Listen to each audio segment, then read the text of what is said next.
There are different states to um, a magic ghost number cube in general. These normal magic ghost number cubes, there's a state of 3 of the central ghost numbers equaling the outer ghost number. I think of it as an amplification, which that would make this an oscillator, simple to amplify the 25 to 75, I guess. And then there's the next level up, which is a hyper magic ghost number cube, and it's no longer diagonal, it's that equal that or ghost numbers when added together. In this case, it's the circuitous box all together, all the numbers inside, all the numbers, the inner ghost numbers, the purple ones. When all of them are added together, they equal the outer ghost number. And then you have the semi-super hyper, which I guess these are just 2 different ways of working with this box.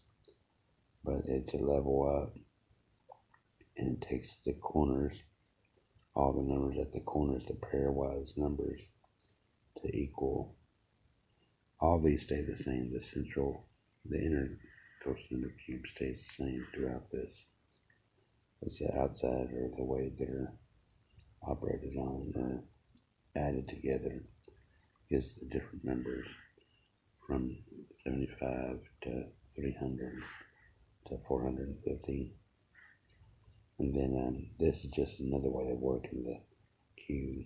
You can call this a sort of circuitous box, semi-circuitous, I guess, but it's not all the way around.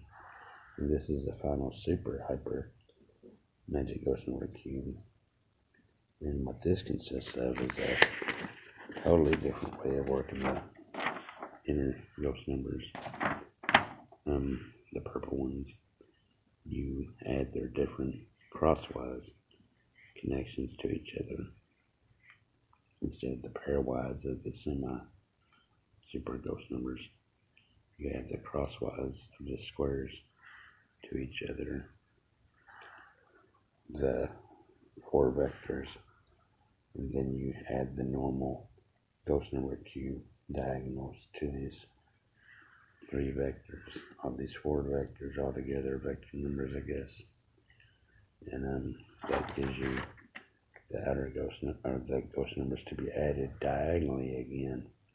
So it goes back from being these types of circuitous box, semi-circuitous, to being diagonals again.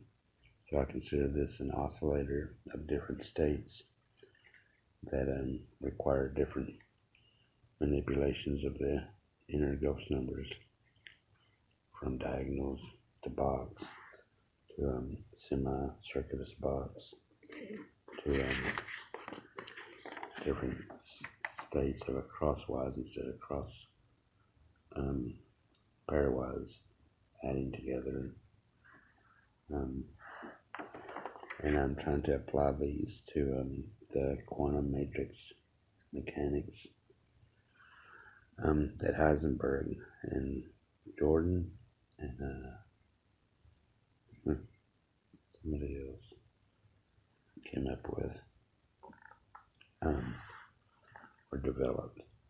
And I got these books that I'm trying to understand more about matrix mechanics and quantum mechanics, and that's my intention with these all along, is to apply these to some sort of quantum matrix mechanics, being oscillating and in different superposition of states. You can sort of liken it to a hydrogen atom and its spectrum, the spectrum that defines the orbits of the electrons or the states of the atom or something. So that's my intention with these, and I'm trying to see how they might be a part of quantum matrix mechanics. I'm not even sure if this spectrum is even complete, but it could finding the spectrum of an atom, maybe. All this is just